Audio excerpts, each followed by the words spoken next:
Sous la chaleur implacable des tropiques, sur de vastes étendues de terre entourées de murs en béton, est élevé l'un des animaux les plus redoutés et vénérés du règne sauvage, le crocodile. Nous ne parlons pas ici de documentaires sur la nature, mais d'usines. Des usines vivantes conçues pour transformer des reptiles préhistoriques en produits de luxe et en viande exotique. Vous êtes-vous déjà demandé comment la peau d'un crocodile finit en portefeuille valant des milliers de dollars? Ou comment sa chair, presque inconnue de beaucoup, devient un mets exclusif sur les marchés internationaux? Ce n'est ni un processus improvisé, ni artisanal, c'est une machinerie parfaitement huilée où chaque phase, de l'incubation d'un œuf à l'éclat d'un podium de mode, est froidement calculée. Le commerce des crocodiles génère des chiffres dépassant les 9 milliards de dollars par an, une industrie dont la demande ne cesse de croître. Derrière ces chiffres se cachent technologie, investissement, risques et une controverse grandissante. Chaque crocodile né dans ces fermes fait partie d'un cycle de production soigneusement conçu. Depuis le moment où l'œuf est placé dans des nids artificiels jusqu'à ce que le cuir passe par des processus de tannage pour devenir des sacs ou des chaussures, il existe une chaîne d'étapes invisible à l'œil nu, mais fondamentale pour soutenir un commerce mondial. Aujourd'hui, nous allons nous immerger dans ce monde. Nous vous montrerons comment des millions de crocodiles sont élevés pour approvisionner une industrie avide d'exclusivité. Vous verrez chaque étape sans filtre, et tout commence par quelque chose d'aussi simple que fragile, un œuf. Car dans cette industrie, l'avenir commence avant même le premier battement de cœur. Dans le monde de l'élevage de crocodiles, tout commence dans un environnement qui imite les conditions naturelles avec une précision quasi chirurgicale.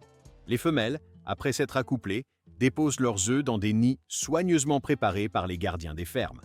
Pour garantir la survie de chaque embryon, les travailleurs étalent d'épaisses couches de sable chaud qui simulent la température de l'habitat sauvage. Mais le véritable travail commence après la collecte. Les œufs sont transportés vers des installations spécialisées appelées incubateurs de précision, où la température et l'humidité sont maintenues sous contrôle strict. Selon le degré exact auquel ils sont incubés, entre 29 et 34 degrés Celsius, non seulement le taux de réussite est déterminé, mais aussi le sexe du crocodile. Un petit changement de quelques degrés peut faire pencher la balance vers les mâles ou les femelles. La phase d'incubation dure entre 65 et 90 jours. Pendant ce temps, les œufs sont constamment surveillés et tout signe d'irrégularité active des protocoles d'urgence pour éviter la perte de la couvée. Dans ce commerce, chaque œuf est un investissement potentiel. Une fois qu'ils éclosent, les nouveau-nés sont de petites répliques de leurs parents, mais avec un instinct sauvage intact. C'est pourquoi ils sont rapidement transférés dans des bassins d'élevage avec de l'eau propre et des zones de repos. Là, ils reçoivent leurs premiers soins, température contrôlée, alimentation liquide et observation médicale. Durant ces premières semaines, le taux de mortalité peut être élevé, donc l'attention doit être continue et détaillée. Et ainsi, ce qui a commencé comme un œuf enterré dans le sable se transforme maintenant en un petit reptile prêt à entamer son parcours dans une chaîne productive de haute précision. Mais la véritable transformation commence maintenant, lorsque ces petits crocodiles entrent dans la phase de croissance intensive. Après avoir survécu à l'étape la plus vulnérable de leur vie, les jeunes crocodiles sont transférés dans des zones d'élevage où commence un processus intensif de développement. Ces espaces ne sont pas des mares naturelles, mais des structures conçues avec précision. Bassins d'eau propre, zones sèches pour le repos et systèmes automatiques de contrôle de la température, de l'oxygénation et du nettoyage. Ici, chaque détail compte.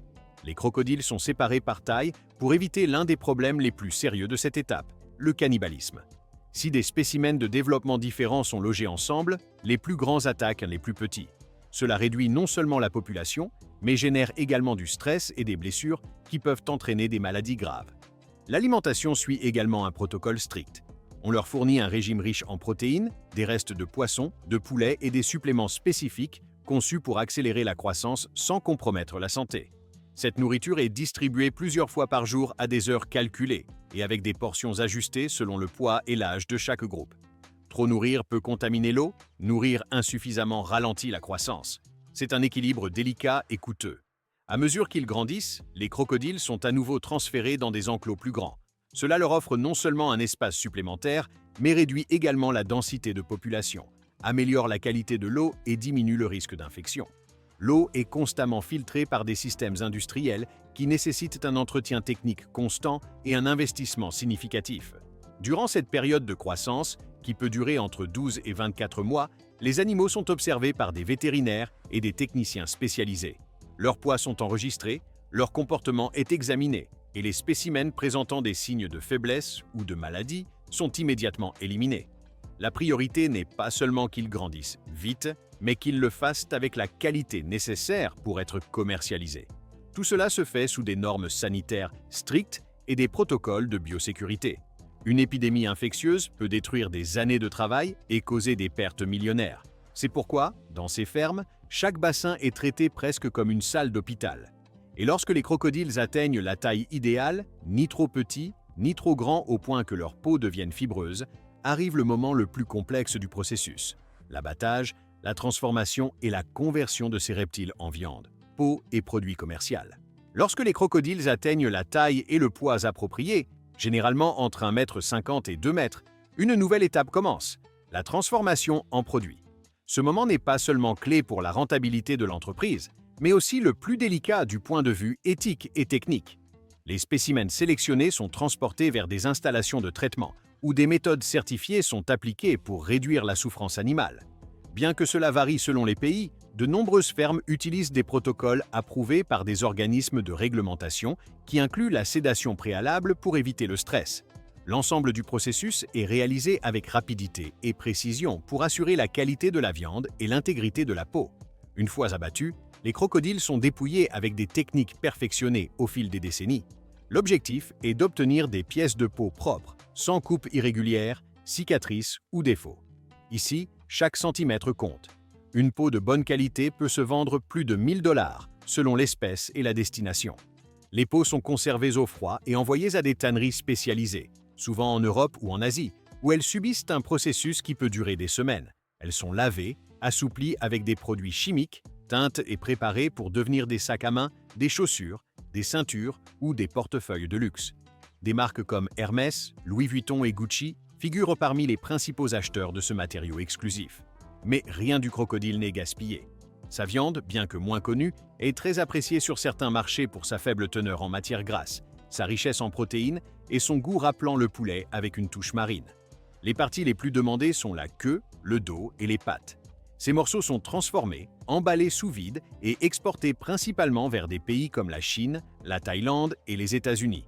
De plus, d'autres parties du corps sont destinées à des usages alternatifs. Les os pour les engrais, les organes pour les études scientifiques et même certains extraits sont utilisés en cosmétique traditionnelle. Le traitement d'un seul crocodile peut générer des revenus supérieurs à 2 000 $ selon la qualité et la destination de chaque partie. Et lorsque nous parlons de fermes qui abattent des milliers d'animaux par an, il est facile de comprendre pourquoi cette industrie génère des milliards. Cependant, à mesure que les couteaux s'aiguisent et que les peaux sont emballées, la pression de l'autre côté augmente également.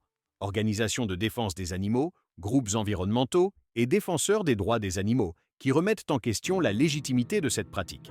Mais avant d'entrer dans la controverse, il est fondamental de comprendre un élément clé du moteur qui anime cette industrie: le luxe, le désir humain d'exclusivité, de rareté et de prestige. En parallèle, la viande de crocodile a gagné du terrain dans la gastronomie exotique.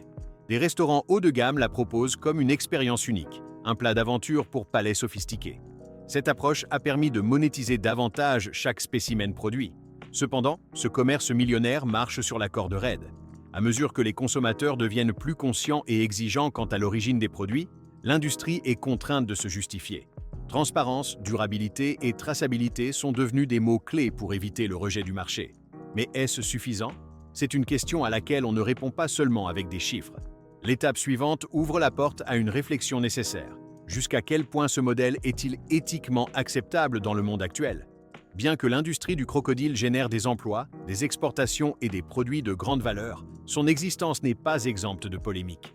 Des organisations de défense des droits des animaux dénoncent depuis des années les conditions de vie et d'abattage de ces reptiles, arguant que l'utilisation de leur peau pour la mode est inutile, cruelle et éthiquement insoutenable.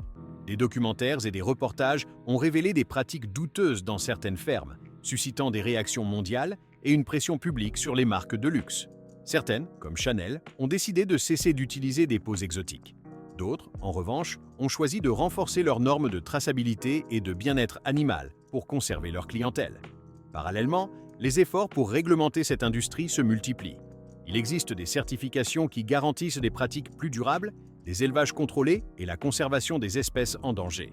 Mais comme tout marché mondial, il existe des zones grises où les contrôles sont laxistes ou inexistants. Alors surgit la question inévitable, jusqu'à quel point est-il justifiable d'élever des millions de crocodiles uniquement pour extraire leur peau et leur chair? Devrions-nous repenser nos habitudes de consommation ou faire confiance à la capacité de l'industrie à évoluer vers des modèles plus éthiques et responsables? La décision, en fin de compte, ne revient ni aux producteurs ni aux marques, mais aux consommateurs. Qu'en pensez-vous? Cette industrie est-elle un exemple d'exploitation durable ou une démonstration d'excès humains? Laissez-nous votre opinion dans les commentaires. Donnez un like si vous avez aimé ce contenu et abonnez-vous pour ne pas manquer d'autres histoires qui révèlent ce qui se passe derrière ce que nous consommons. À la prochaine.